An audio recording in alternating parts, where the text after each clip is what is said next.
प्यारे विद्यार्थियों, नमस्कार। ऑनलाइन कक्षाओं के अंतर्गत आज कल के आगे के काव्यांश के बारे में हम पढ़ रहे हैं। आंसू कविता जयशंकर प्रसाद का गीति काव्य आंसू से लिया गया काव्यांश, और इस काव्यांश में कवि प्रसाद लौकिक प्रेम पर आधारित विरह वेदना की ओर संकेत कर रहा है, और ये विरह वेदना कवि की इतनी गहन है, इतनी सघन है कि उससे अलौकिक प्रेम की और भी हमें संकेत मिलता है। उससे आगे कल के काव्यांश के आगे हम पढ़ रहे हैं। पतझड़ था, झाड़ खड़े थे सूखी सी फुलवारी में, किस लय नव कुसुम बिसाकर आए तुम इस क्यारी में। शशि मुख पर घूंघट डाले अंचल में दीप छिपाए, जीवन की गोधुली में कौतूहल से तुम आए। घन में सुंदर बिजली सी, बिजली में चपल चमक सी, आंखों में काली पुतली, पुतली में श्याम झलक सी, प्रतिमा में सजीवता सी बस गई छवि, आंखों में थी एक लकीर, हृदय में जो अलग रही लाखों में। प्रसाद के आंसू गीति काव्य से संकलित ये अंश, और इसमें कवि प्रियतम के आगमन तथा उसके साथ आने का जो सुख है उसका वर्णन करते हुए यहाँ कह रहे थे, पतझड़ था, झाड़ खड़े थे सूखी सी फुलवारी।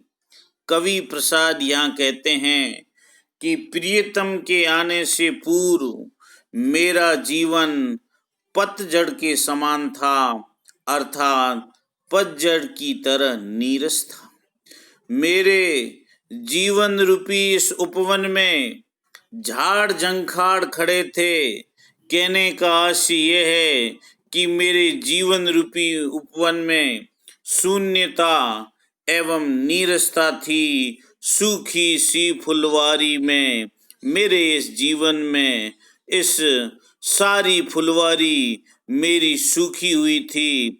कहने का आशय यह है कि संसार के संघर्षों और अभावों के झाड़ झंखाड़ खड़े थे, सारी फुलवारी सूखी हुई थी तथा उसमें सरसता का कोई अवशेष नहीं था। मेरे प्रियतम के आगमन से पूर्व मेरा जीवन इस प्रकार था, संघर्षों और अभावों के झाड़ झंखड़ खड़े थे और सरसता का कोई अवशेष नहीं था। किस लय नव कुसुम बिसाकर आए तुम इस क्यारी में।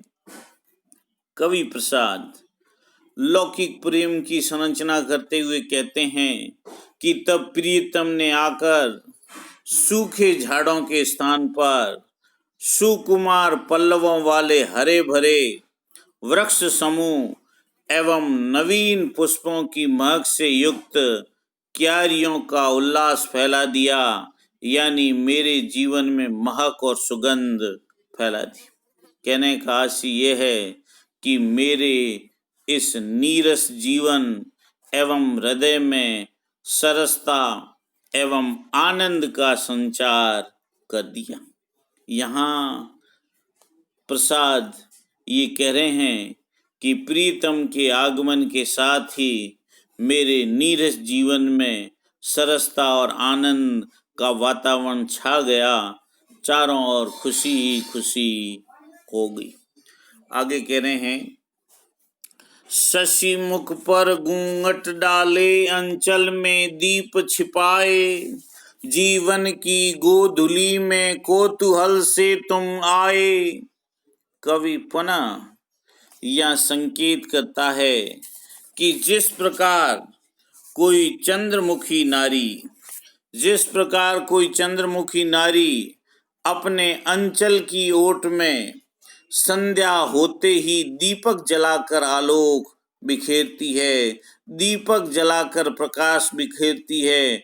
उसी प्रकार जब मेरे जीवन में निराशा ही निराशा छाई हुई थी, मेरे जीवन में निराशा का काला गहन अंधकार छाया हुआ था, तब तुमने आशा का उज्जवल दीप जलाकर मेरे जीवन के अंतिम काल को तथा मेरे निराश मन को उल्लसित कर दिया, मेरे निराश मन को प्रसन्नता से प्रकाशित कर दिया था।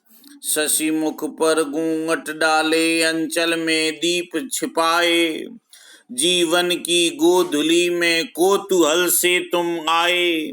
हे मेरे प्रियतम, मेरे इस जीवन की गोधुली में तुम कोतूहल से तुम एक आश्चर्यकारी रूप में तुम आए।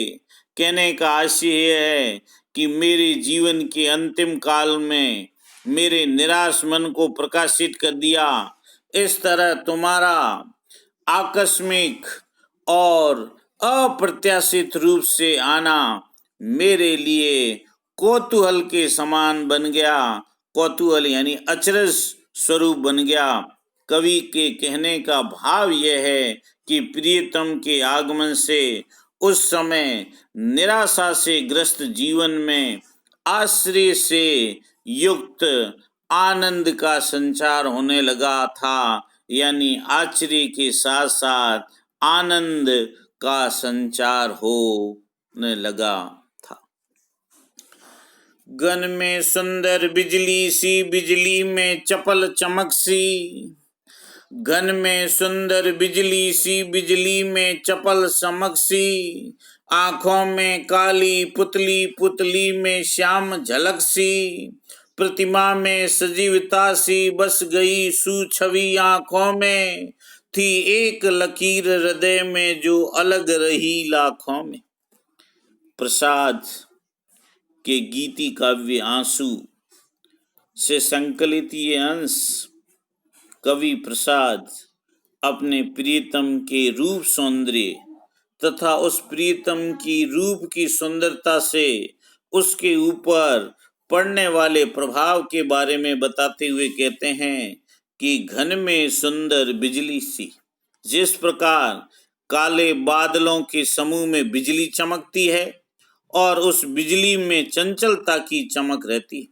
घन में सुंदर बिजली सी, बिजली में चपल चमक सी, जिस प्रकार काले बादलों के समूह में बिजली चमकती है और उस बिजली में चंचलता की चमक रहती है, उसी प्रकार मेरे वेदनामय जीवन में प्रियतम की दृष्टि की प्यार भरी चमक रहती रही है, जिससे मेरी दृष्टि भी उसकी चकाचौंध से व्याप्त हो गई। आंखों में काली पुतली, पुतली में श्याम झलक सी। कवि प्रसाद कहते हैं कि जैसे आंखों में काली पुतली और पुतली में श्यामल आभा सुशोभित होती है, उसी प्रकार मेरे प्रियतम का रूप भी अति शोभायमान था और मेरी नजरों को बराबर आकृष्ट कर रहा था, मेरी नजरों को आकर्षित कर रहा था। आंखों में काली पुतली, पुतली में श्याम झलक सी। आंखों में काली पुतली और पुतली में श्यामल आभा शोभायमान हो रही थी और उसी प्रकार मेरे प्रीतम का रूप भी अत्यधिक सुंदर था और मेरी दृष्टि को आकृष्ट कर रहा था। कवि आगे की पंक्तियों में कहता है, प्रतिमा में सजीवता सी बस गई सुछवि आंखों में, थी एक लकीर हृदय में जो अलग रही लाखों में। कवि कहता है कि प्रीतम का वह अनोखा रूप आंखों में इस प्रकार बस गया, उनकी सुंदर छवि आंखों में इस प्रकार बस गई जैसे किसी सुंदर मूर्ति में प्राणों की प्रतिष्ठा कर दी गई हो। वैसे ही मेरे प्रियतम का ये सुंदर रूप मेरे आंखों में आकर के बस गया। मूर्तियां देखने में तो बड़ी सुंदर नजर आती है, किंतु चेतना के अभाव में उनका सौंदर्य मूक रहता है। सौंदर्य के लिए गत्यात्मकता होना आवश्यक है। जीवन में यद्यपि अनेक व्यक्ति आए और आकर चले गए, किंतु वह तो ऐसा कोई अनुपम रूप था, तो पत्थर की लकीर के समान शाश्वत रूप में मेरे नेत्रों में अब थी। एक लकीर हृदय में जो अलग रही लाखों में। कवि कह रहा है कि जीवन में, मेरे जीवन में अनेक व्यक्ति आए और गए, किंतु वह तो ऐसा कोई अनुपम और सुंदर और अनोखा रूप था जो पत्थर पर खींची गई लकीर के समान शाश्वत रूप से, स्थायी रूप से मेरे नेत्रों में आकर के बस गया था। इस तरह प्रीतम का वह सौंदर्य अलग ही प्रकार का था। पद में अनुप्रास अलंकार है और उपमा अलंकार भी है और अतिशयोक्ति अलंकार है, और यहाँ प्रीतम के सौंदर्य का भावपूर्ण मनोरम चित्रण दिखाई देता है। माना की रूप सीमा है सुंदर तव सिर यौवन में, पर समा गए थे मेरे मन के निशिम गगन में। लावण्य शैल राईसा जिस पर वारी बलिहारी, उस कमनीयता कला की सुषमा थी प्यारी प्यारी। माना की रूप सीमा है सुंदर तब सिर यौवन में, पर समा गए थे मेरे मन के निशिम गगन में। कवि प्रसाद यहाँ प्रीतम के सौंदर्य की प्रशंसा करते हुए अपने प्रेम का परिचय देते हुए कहते हैं कि मेरे प्रीतम के रूप की सुंदरता की कोई सीमा नहीं। माना की रूप सीमा है सुंदर तव चिर यौवन में। कवि प्रसाद कहते हैं कि मेरे प्रीतम के रूप सौंदर्य की कोई सीमा नहीं है। मेरे प्रीतम का रूप सौंदर्य असीम है। उसमें जवानी के सौंदर्य की पराकाष्ठा है। जवानी के सौंदर्य की पराकाष्ठा है। वह शाश्वत सौंदर्य अपरिमित। इस तरह का प्रीतम का सौंदर्य मेरे हृदय के असीमित आकाश में समा गया था।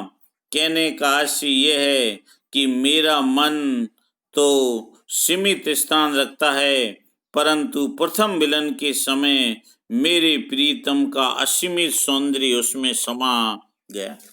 सीमित में असीमित का समाना विरोध का आभास कराता है, और विरोध का आभास होने के कारण प्रस्तुत पंक्ति में विरोधाभास अलंकार है। निस मन के पर समा गए थे मेरे मन के निशिम गगन में। कवि प्रसाद कह रहे हैं कि मेरा मन तो सीमित है, लेकिन प्रीतम का असीमित सौंदर्य उस सीमित मन में समा गया था, और उस सौंदर्य में संसार भर का यौवन उचित सौंदर्य समाहित हो गया था।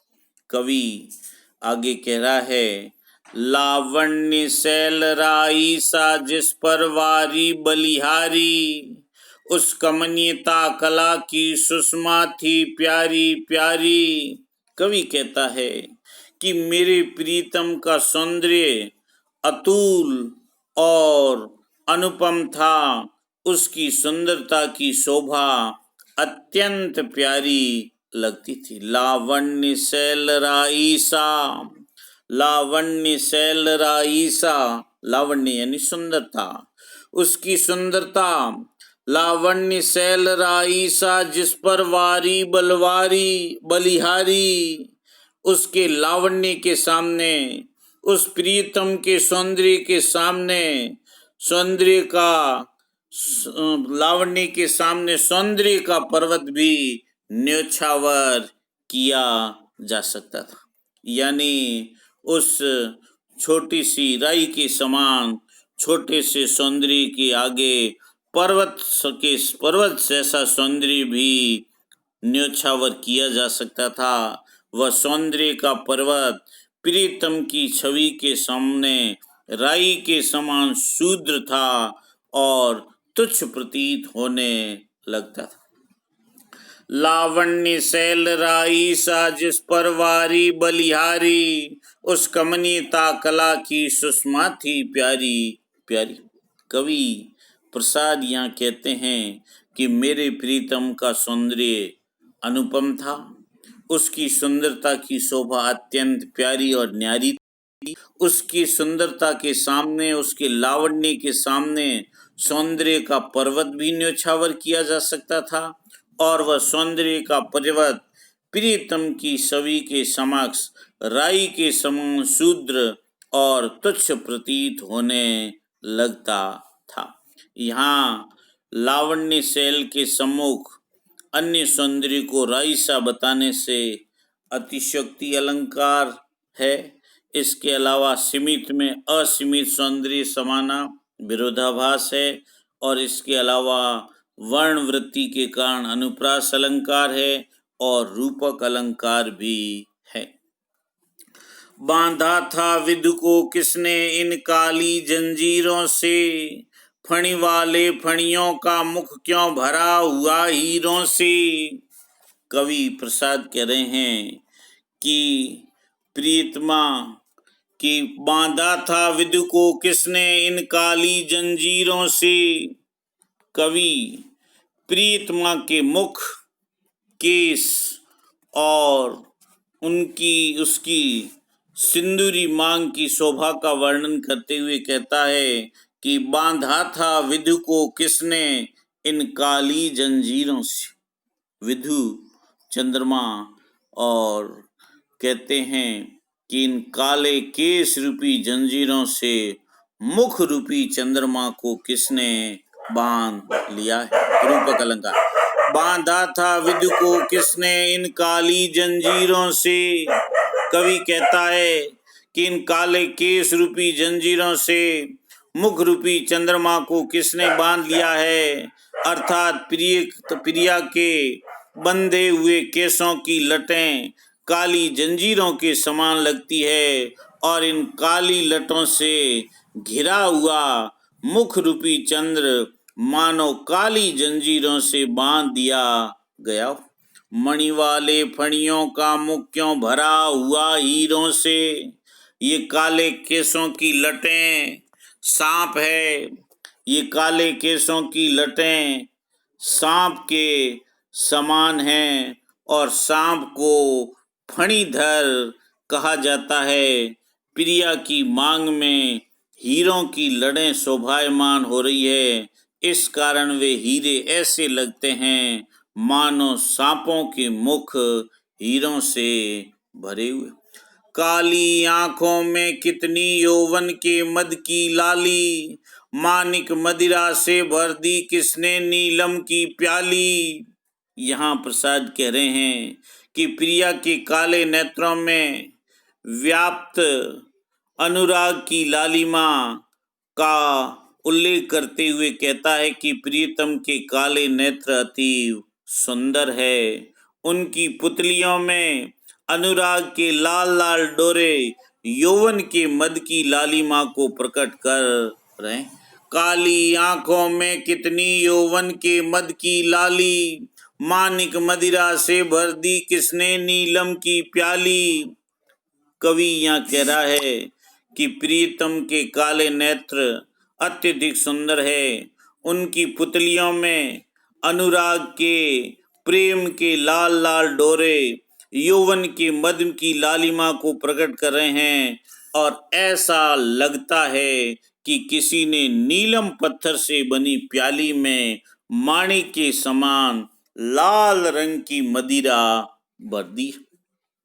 कवि प्रश्न शैली में ये कहता है कि ऐसा सुंदर रूप किसने सृजित किया है, ऐसा रूप सौंदर्य किसने बनाया है। आगे देखिए क्या कह रहा है। विद्रुम सीपी संपुट में मोती के दाने कैसे हैं हंस न सुखिए फिर क्यों सुगने की मुद्रा ऐसे। सुगने की मुद्रा ऐसे विकसित सरसिज वन वैभव मधु के अंचल में मधु उषा के अंचल में उपहास करावे अपना जो हंसी देख ले पल में। कवि प्रसाद कह रहे हैं विद्रुम सीपी संपुट में मोती के दाने कैसे। कवि कहता है विद्रुम यानी मूंगा, प्रीतमा के मूंगे से बने हुए सीपियों अर्थात अधर रूपी लाल सीपियों के संपुट के अंदर शुभ्र दांत रूपी मोती के दाने कहाँ से और कैसे आगे, कहाँ से और कैसे आगे हैं। मोतियों को हैं हंसन सुखिए फिर क्यों सुगने को मुक्ता ऐसे।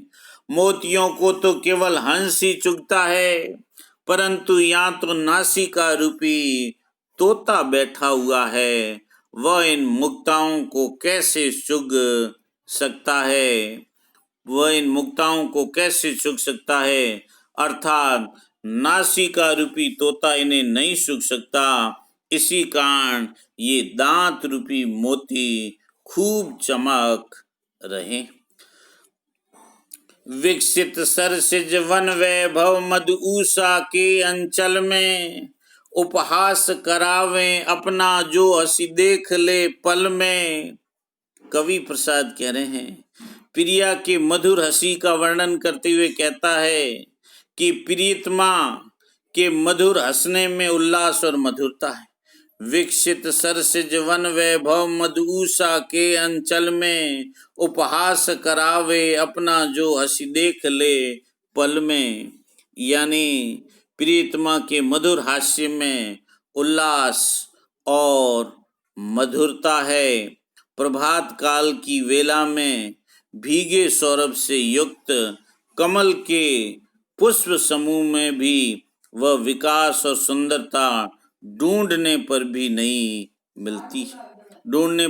मिल सकती। उस सुंदर मुख शोभा को यदि एक क्षण के लिए भी ये विकसित कमल देख ले तो इससे उनका स्वयं ही उपहास हो जाएगा और वे संकोच से दांतों तले अंगुली दबा लेंगे।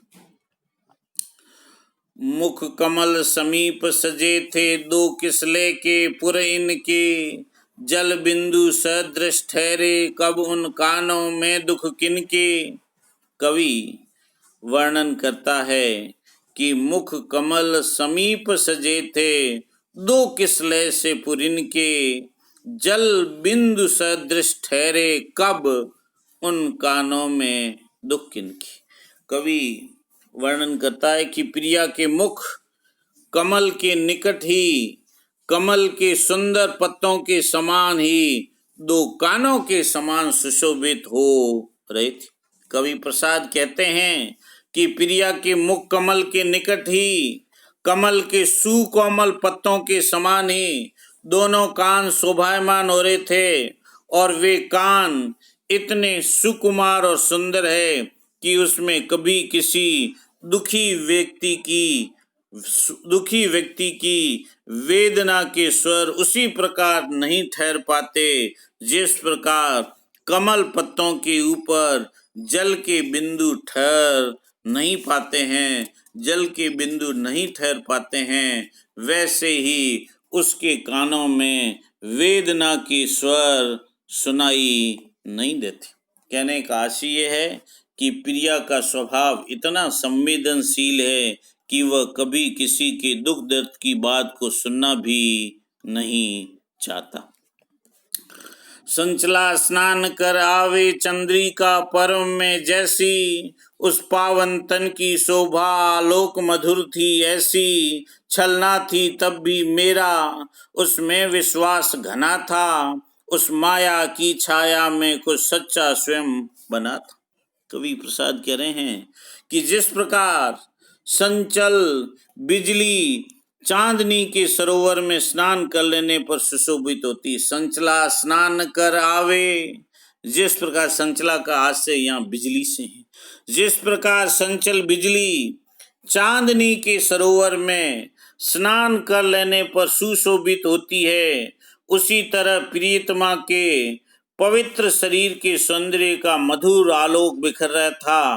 कहने का आशय यह है कि प्रियतमा का गौर वर्ण वाला शरीर अत्यधिक सुंदर और आकर्षक था। यद्यपि प्रिय को ये ज्ञात था कि मेरे इस प्रेम में निस्वार्थ भावना नहीं थी, ये केवल दिखावा था।